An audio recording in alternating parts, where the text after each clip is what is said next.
너네 사회복지제도가 나오는데, 아마 시험 문제 내면 아마 조금 어렵게 나올 수도 있어요. 이 복지제도에 대한 이야기도 그 사회문화 투풀 문제로 나올 수도 있거든요. 수능의 스킬러 파트 문제로. 그래서 일단은 개념부터 보도록 합시다. 개념부터.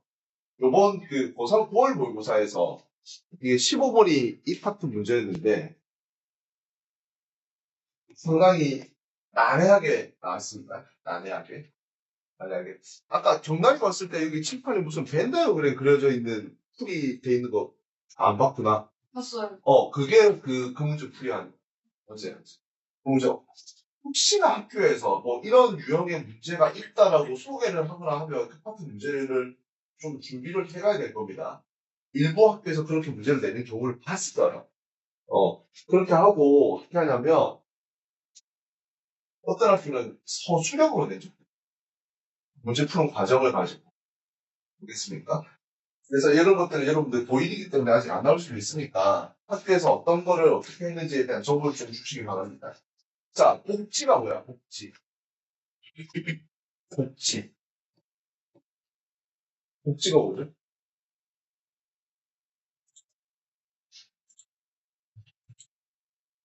또 이럴 때는.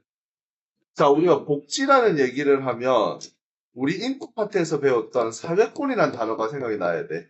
무조건 사회권이라는 단어가 생각이 나야 돼. 그럼 사회권은 뭐냐?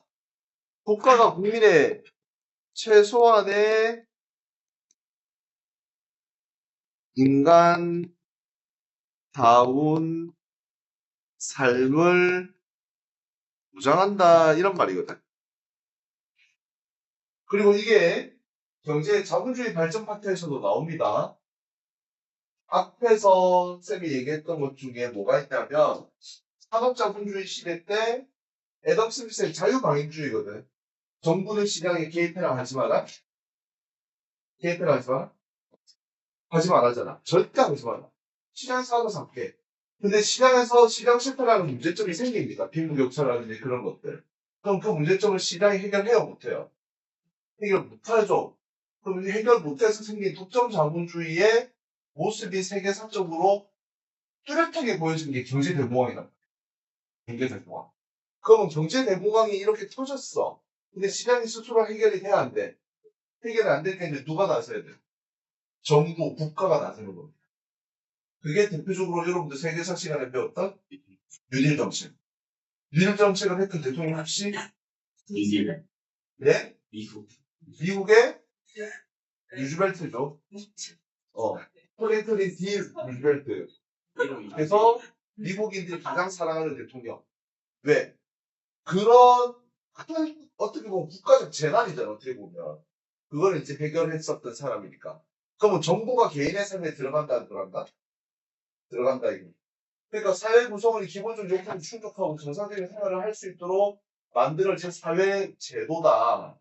국가가 개인의 삶을 어떻게 한다? 국가가 개인의 삶을 어떻게 한다? 적극적으로 도와주는 것이다. 알겠습니까? 그래서 수정자본주의에서 이걸 케인즈 이론이라고 얘기를 합니다. 자, 그러면 복지제도의 목적은 뭐냐면 결론적으로 복지제도의 목적은 격차 줄이기야. 뭐라고? 격차 줄이기. 그러면 격차를 줄인다는 말은 다른 말로 바꾸면 양극화 현상으로 가겠다 안 가겠다? 양극화 현상을 완화시키겠다. 양극화 현상까지 될 때까지 안 두고 보겠다. 그러면 봐봐. 선생님이 아까 양극화 현상 얘기할 때 모래시계 구조라고 했잖아. 이 모래시계가 일로. 그러면 하층에 있는 사람들을 복지 정책을 통해서 어떻게 하는 거야?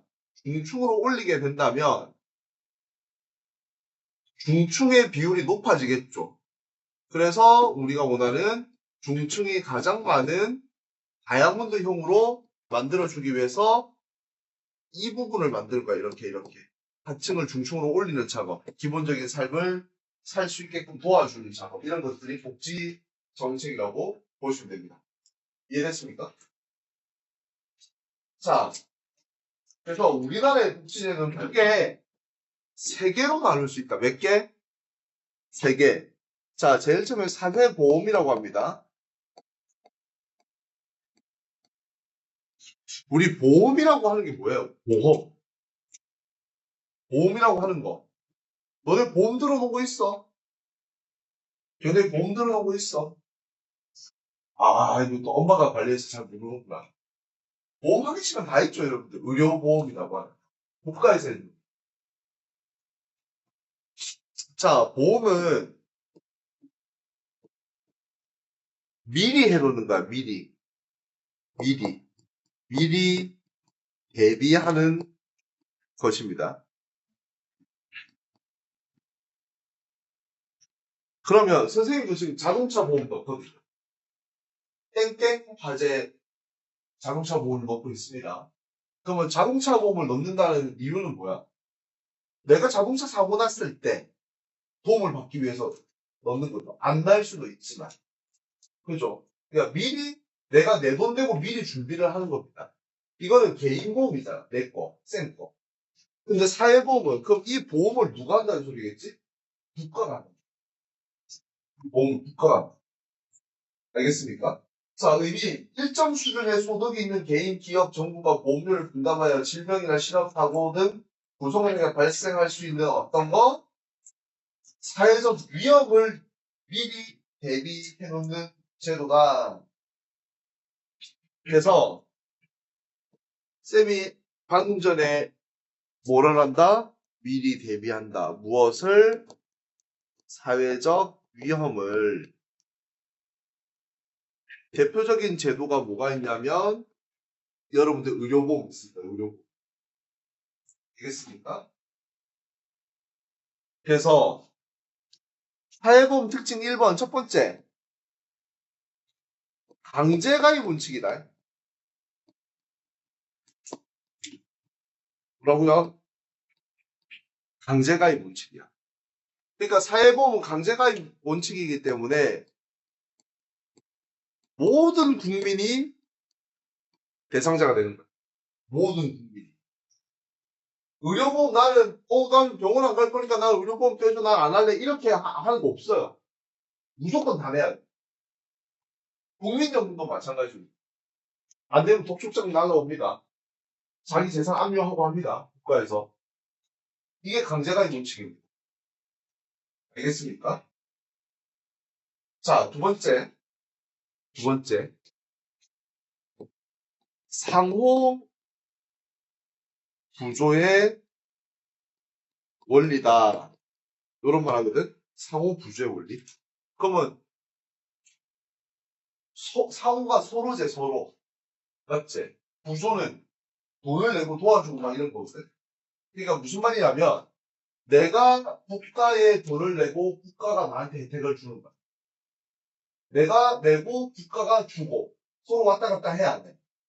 이게 상호 부조입니다. 한쪽으로만 가는 거 아니면 내가 내고 내가 받는 거야. 알겠지? 자, 그 다음에 요거 중요하다. 상호부조의 원리에 따라서 하는데 중요한 게 뭐냐면 수혜 정도와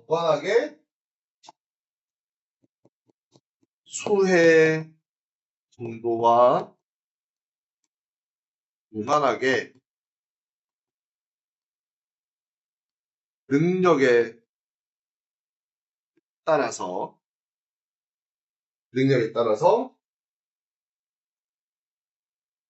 비용을 부담합니다.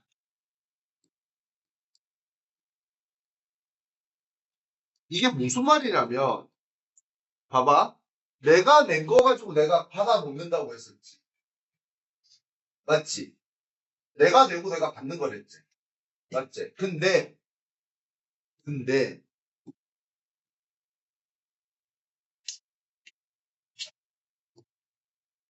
내가 보험료를 한 달에 20만 원을 내고 받는 혜택이랑 한 달에 보험료 5만 원 내는 사람이 받는 혜택이랑 같다 다르다? 같답니다. 같답니다. 그러니까 수혜 정도와 무관하게 나니까 하나 먹는 거는 똑같아. 근데 내는 거는 달라. 그게 무슨 말이냐면 예를 들어서 선생님이 한 달에 소득이 한 400에서 500만 원 잡히면 내가 지금 한 달에 얼마 내더라? 내가 한 15만 원 정도 내거든? 지역의료보험료를.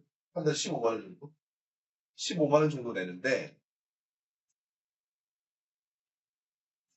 정난이가 예를 들어서 한 달에 약 한 250만 원 정도 소득이 잡히면 한 7만 원인가 8만 원 정도 낼 거예요. 알겠습니까? 그러면 쌤은 15만 원 내고 정난이는 8만 원 냈잖아. 근데 둘이 똑같은 병원에 가서 똑같은 주사 치료를 받고 감기가 걸려가지고 똑같은 주사제 치료를 받고 똑같은 처방전을 통해서 약을 먹었어. 근데 받는 혜택은 둘이가 각각 다르다? 아이고. 이게 무슨 이제 이해됐습니까? 내가 얼마를 냈든 받아먹는 건 똑같다. 이거. 뭐 이런 분들도 계시죠. 이제 국가에서 의료보험 혜택을 좀 받는 분도 계실 거 아니야. 그분들도 어차피 혜택 받는 건 똑같아. 그러니까 같은 약을 사 먹고 내는 돈이 조금 다를 수는 있겠지만 국가에서 내주는 일정 액수의 비율은 똑같다. 이거. 알겠습니까?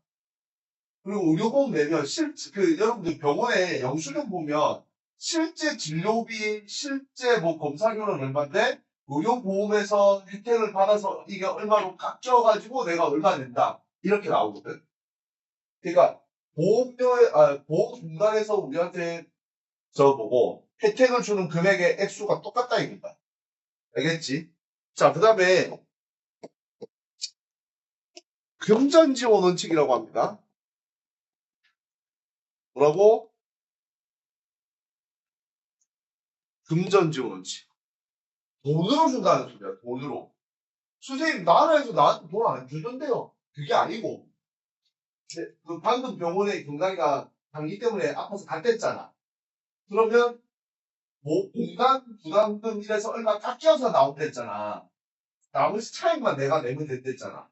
그럼 내가 돈으로 지원받은 거 맞아, 안 맞아? 맞죠? 그래서 금전지원 원칙이라고 합니다. 이해됐습니까? 자, 그리고 얘는 미리 대비니까 예방적 성격의 제도라고 할 수 있습니다. 예방적 성격. 왜 미리 비니?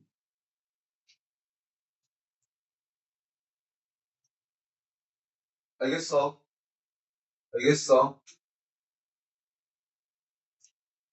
자, 그래서 이거는 받는 사람이 비용을 부담을 하는 거야. 근데 일부는 국가가 비용을 부담해 줄 수도 있어. 알았지? 일부는 국가가 할 수도 있어. 자, 그 다음에 두 번째 제도가 뭐냐면 공공부조입니다. 공공부조. 뭐라고요? 여러분들 부조라는 말 들어봤을걸? 부조가 뭐야? 우리 상가집까지 부조금 낸다라고 하지. 결혼식에 부조한다 이런 말 하거든. 축의금이란 말도 쓰요. 부조를 낸다 이런 말 하거든. 알겠나?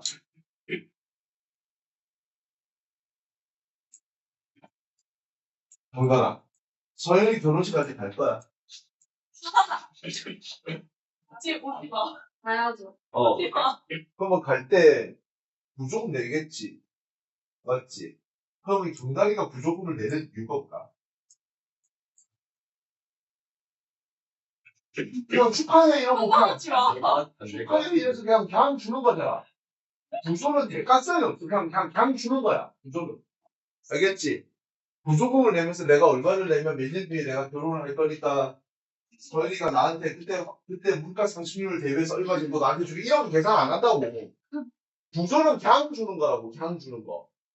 근데 공공이 붙었어 앞에. 공공이 붙었어. 그럼 뭐야? 누가 주는 거야? 그렇지, 국가가 주는 거야.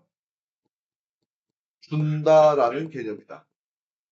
준다라는 개념. 그러면 여기서부터 사회보험과 공공구조의 차이점이 보여야 돼. 사회보험은 내가 내고 내가 받는 거잖아. 근데 얘는 그냥 나라가 주는 거야. 국가가 주는 거야. 그럼 왜 줄까? 잘 살아라고? 그 말을 조금 바꾸면 되는데. 얘는 대상이 있어. 어떤 사람이 이걸 받겠지? 저소득층. 그러니까 생활 유지 능력이 없거나 상당히 부족한 상태.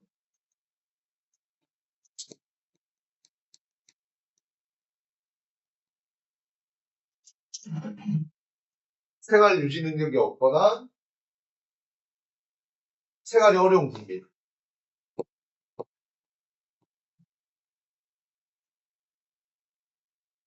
그러면 봐봐.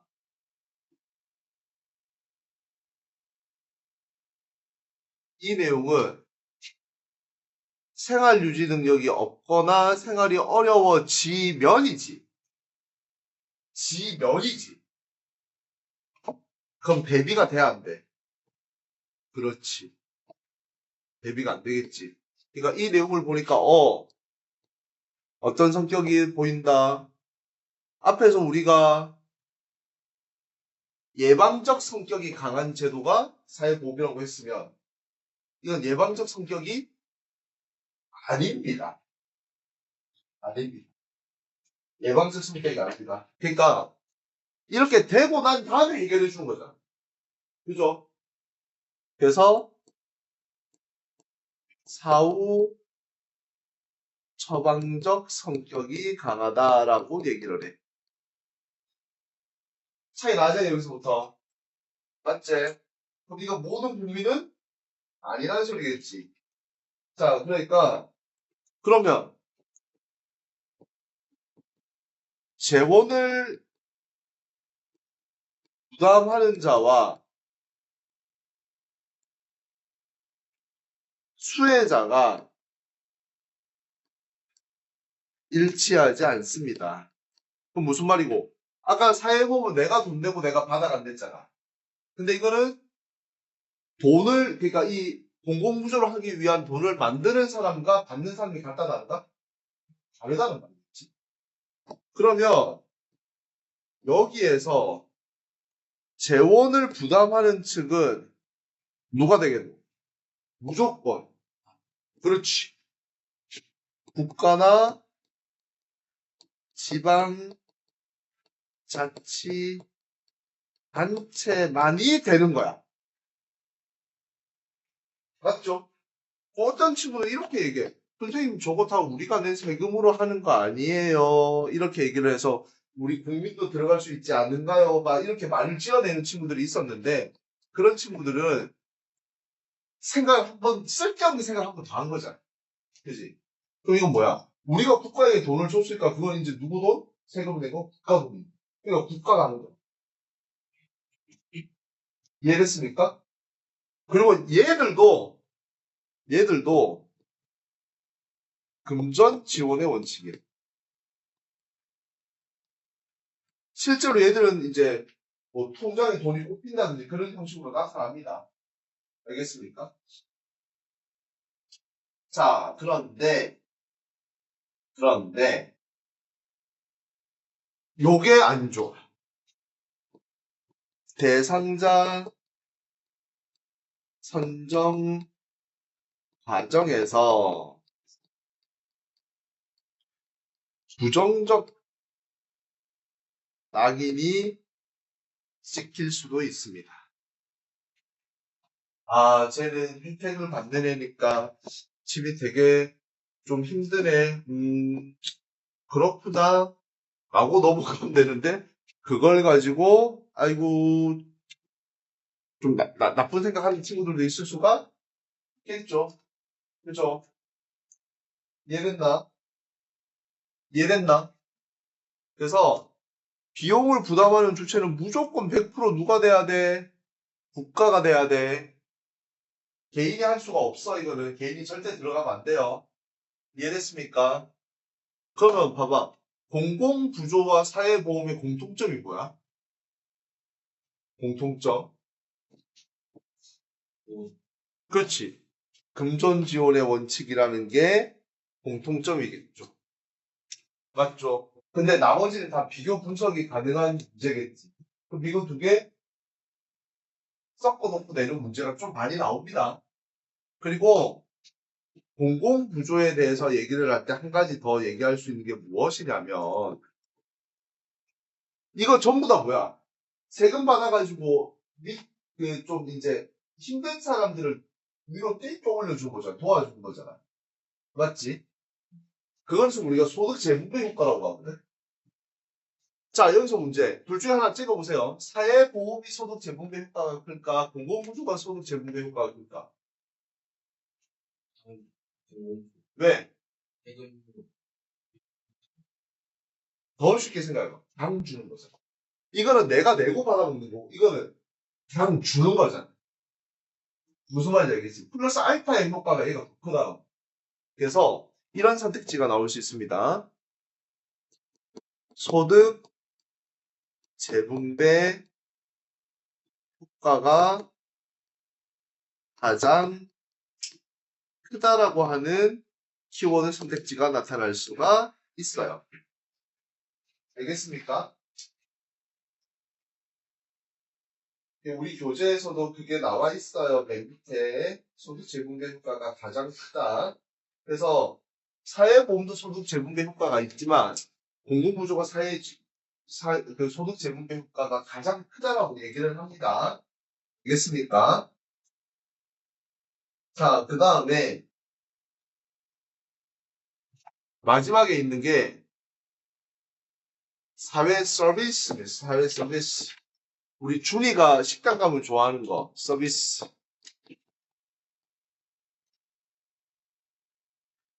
좋아합니다. 다 좋아하죠. 맞죠? 다 좋아하죠. 그러면서 우리 이런 말 합니다. 사장님, 돈 내고 먹는 것 같은 서비스, 2인분 같은 3인분, 막 이런 거. 아닌데, 2인분 같은 3인분, 이건 전체적 원리에, 이게 잘못된 거잖아. 2인분 같은 3인분이면, 3인분 돈을 내고 2인분 먹는다는 소리 아이가? 어. 그럼 이게 앞에 저기 파트에서 나오는 교환적 정의에 어긋나는 거. 있어. 그런 거 있어. 나와. 교환적 정의. 왜. 자, 서비스는 뭐냐면, 얘네들은 뭐냐면, 보건, 의료, 복지, 교육, 고용, 주거, 문화, 환경 분야 등의 인간다운 삶을 보장하기 위한 뭐가 있냐면, 얘네들이 상담, 재활, 또 뭐가 있냐면, 뭐 돌봄,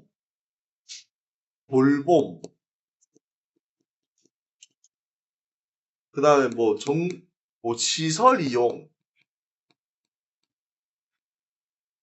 요런 것들이거든? 내용들이. 시설 이용. 그 다음에 뭐, 역량 지원, 프로젝트 뭐 이런 것들이 있는데, 자, 얘들 보고 한 가지가 떠올라야 돼. 뭐가 떠올라야 되냐 하면, 이거는 돈으로 준 게 아니야. 얘들은 돈이 아니야. 봐봐. 얘네들은, 이거 돈이에요? 이거 돈으로 주는 거예요? 돈으로 주는 게 아니죠. 그죠? 사회 서비스는 여기서 반드시 이걸 보고 비금전 지원이라는 말이 나와야 돼. 공공부조와 사회보험은 금전적 지원인데 얘는 비금전적 지원이다. 차이점이겠죠? 문제에서 정답을 보는 포인트 중에 하나가 될 겁니다. 알겠습니까? 자, 그래서 돈으로 하는 게 아니니까 개인이 나설 수도 있을까 없을까? 돈으로 안 하는 거니까 개인이 나서도 돼. 그래서 국가가 하거나 뭐 지방자치단체가 하거나 할 수도 있는데 중요한 거 민간에서도 나설 수 있는 거야. 민간에서도. 그러면 대표적으로 보면 그런 거 있잖아. 우리 사회복지재단들 같은 데서 하는 무료 급식소 이런 거. 맞지? 그 다음에 뭐 맞벌이 부부들을 위한 뭐 아이 돌봄 서비스 이런 거 있잖아. 그지? 그지? 그래서 복지 제공에 참여할 수 있다. 민간에서도. 아니면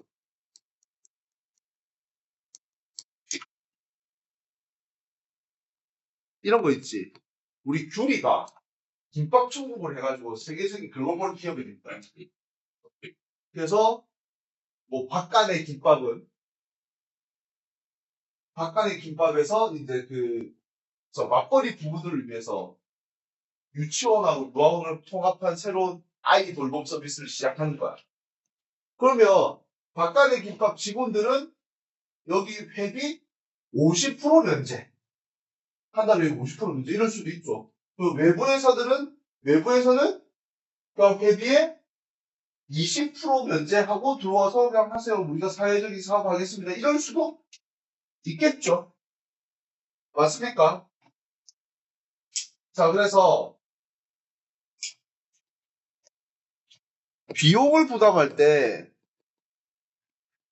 우리 앞에서 사회보험은 자기가 낸댔지. 자기 능력과. 맞나? 공공부조는 누가 도와준다 했어? 100% 국가가 냈죠. 100% 국가. 자,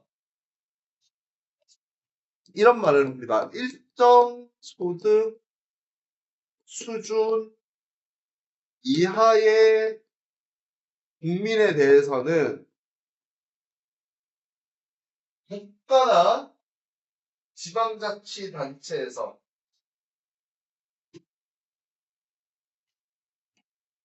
전부 또는 일부를 국가나 지방자치단체에서 부담을 합니다. 알겠습니까? 그러니까 이게 이제 일정 수준 이하의 사람들 같은 경우에는 국가가 도와주기 위해서 예산을 짠다 이런 말이 되는 거야. 알겠지? 그러니까 그런 거 있잖아. 어디 복지센터 가면 상담 서비스를 하는데 그냥 무료로 우리가 가서 들을 수도 있다라는 말이겠죠. 그죠? 그리고 부담 능력이 있는 국민은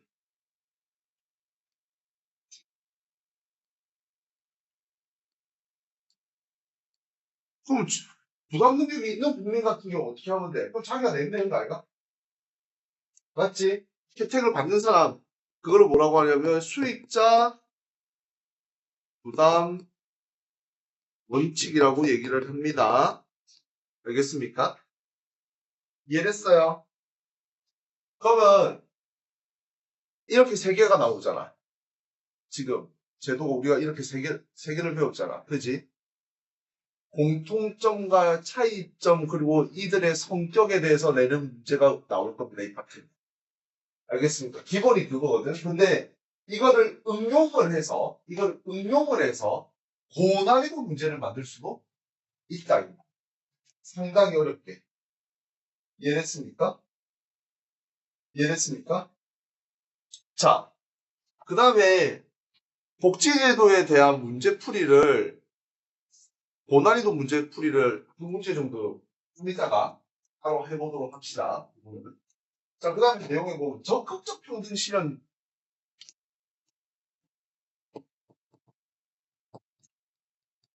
적극적 평등을 실현하기 위해서 나온 여러 가지 것들이 있거든. 알겠나?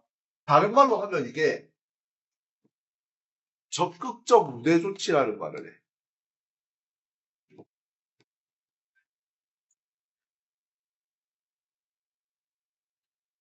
적극적 우대 조치. 대표적으로 여성 고용 할당제,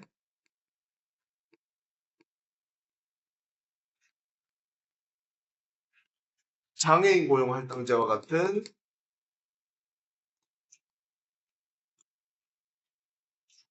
제도가 있습니다. 자,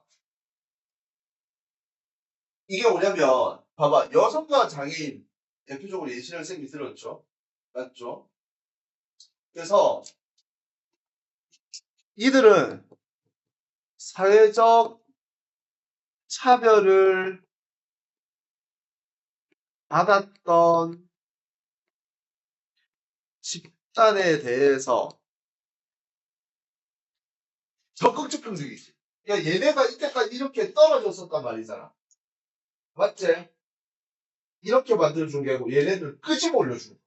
끄집어 올려주는 거야. 복지제도도 공공부조 같은 경우도 얘를 거의 막 대놓고 도와주는 거잖아. 이것도 대놓고 도와주는 느낌이라고 보시면 됩니다. 알겠습니까?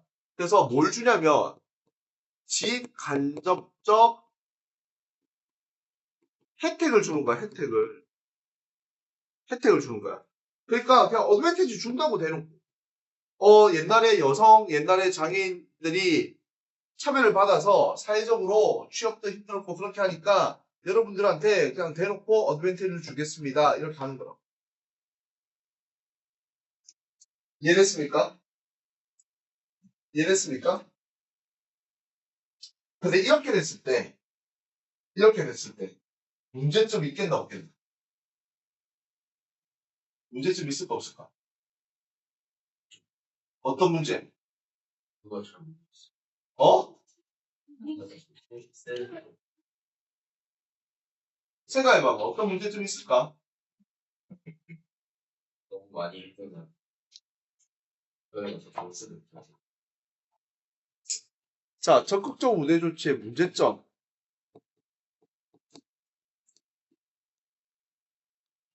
제일 많이 얘기한 게 역차별 논란.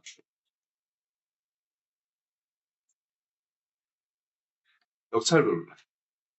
이거 제일 많이 얘기하거든. 이거.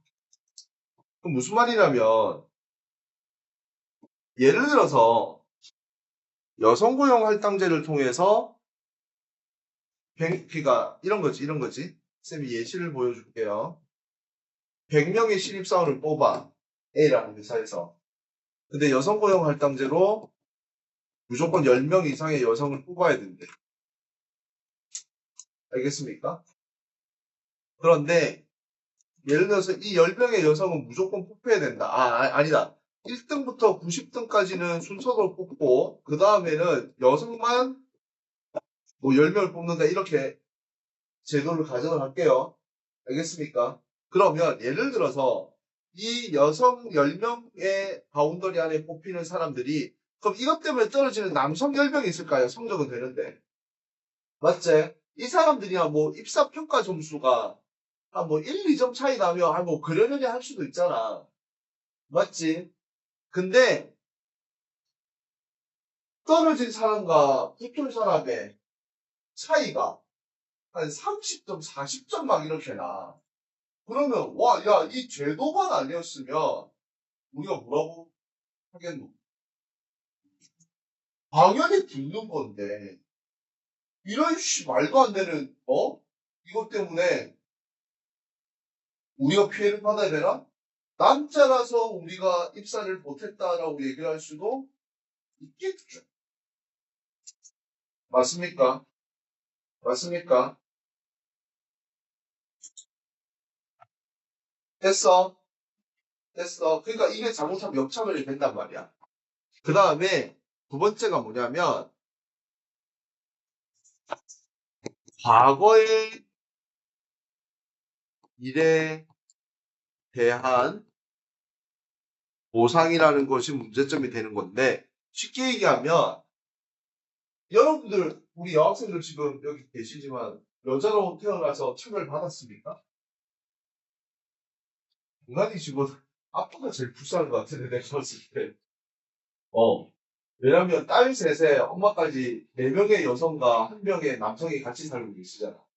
아버님이 지금 어깨가 약간 이렇게 조금 드시고. 아, 진짜? 집에서 서열 1등이 누구야? 아빠 맞아. 오빠? 아빠? 그렇지, 그렇지, 그렇지. 엄마한테 지고 있죠. 어. 그러니까, 솔직히 요새 여성 차별하는 선생님 같은 경우도 내가 뭐, 난 여자라서 너네는 안 돼. 막 이렇게 말하면 바로 SNS에 난리날 수도 있잖아. 가만 넘어가겠습니까? 그리고 차별 잘 안 하잖아요. 지금. 근데 봐봐. 과거에는 우리 할아버지 할머니 세대 때 여자가 대학 간다라고 하면 언제 여자가 대학을 가서 뭐 하려고 그냥 시집이나 자기가 진짜 그랬다니까? 옛날에 진짜 그렇게 했어. 맞죠? 그러니 그분들이 차별을 받은 거를 왜 현재 세대에게 보상을 해주냐 이런 문제점이 생길 수도 있겠습니다. 이해됐습니까? 됐나? 자, 그다음에 다음 페이지로 넘어가 보도록 합시다. 자, 다음 페이지 가면 우리 앞에서 이 불평등의 사례 중에 지역 격차라는 말이 있었죠. 뭐 공간적 불평등 이렇게 얘기했었잖아. 맞나? 자, 특히 우리나라 같은 경우에 수도권에 너무 많이 몰려서 문제라고 했었잖아. 수도권에 너무 많이 몰려서. 그러면 지역 개발을 위해서 분산 정책 같은 거를 쓰면 되겠지. 그 중에 하나가 대표적으로 혁신도시 막 이런 것들을 만들거든. 그럼 뭐냐면 우리 부산도 혁신도시예요. 그 이재명 대통령 대통령 되고 나서 한참 많이 많았던 게 해양수산부 부산 이전 막 이런 거 있잖아. 해수부 이전. 그러면 부산 용도가 해양수산 클러스터로 지정돼 있어서 저기에 이제 국가관공서들이 모이기 시작해. 그다음에 부산에 산업은행도 이전한다고 했는데 아직 안 왔는데 저기 문현동 국제금융센터 그쪽이 이제 금융 클러스터로 지정돼서 금융 관련돼 있는 관공서들이 내려오기 시작하고. 그리고 대표적으로 세종특별자치시 거기에 뭐야 정부 총사들 불러 내려왔잖아. 그러니까 정부에서 이렇게 분산 정책을 해주는 거야. 알겠습니까? 자, 그 다음에 중앙정부가 이렇게 도와준다고 해서 무조건 잘 되는 건 아니잖아. 맞지? 아니잖아. 그래서 자립형 지역 발전을 위해서 뭔가를 해라. 스스로가 뭔가 업그레이드 될 수 있도록 뭔가를 해라.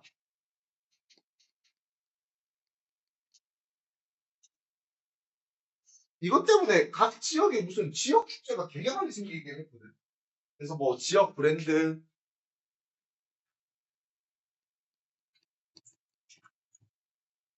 그 다음에 뭐 관광상품 개발. 왜냐면 그 지역에 오게끔 하는 게 가장 중요한 목적이거든. 그래야지 빵글빵글하고 사람들이 좀 있어야지 경제가 발전할 거 아닌가. 맞죠? 맞죠? 자, 그 다음에 시민적 실천 방안. 그러면 너네들은 뭐 하면 되겠노? 일단은 여러분들 학교에서 수행평가 이런 거 많이 합니다. 정책 제안 활동. 이런 문제점이 있으니까 이런 것들을 했으면 좋겠어요. 라고 얘기하고 있죠. 맞다. 자, 그 다음에 우리 아까 문제점 중에 뭐가 있었노? 개인적인 문제점 중에 편견과 선입견을 없애야 되겠지. 편견과 선입견을 없애야 되겠지. 자, 그 다음에 다양한 사회 문제에 대한 관심도 가져야 되겠죠. 그죠? 그래서 여러분들, 특히 일반 사회 파트에서 사회적 문제를 해결하는 개인적 실천은 거의 대부분 이겁니다. 생각 바꾸기, 아니면 뭔가를 실천하기, 관심을 가지자, 이런 것들. 오케이? 됐어요. 됐어요.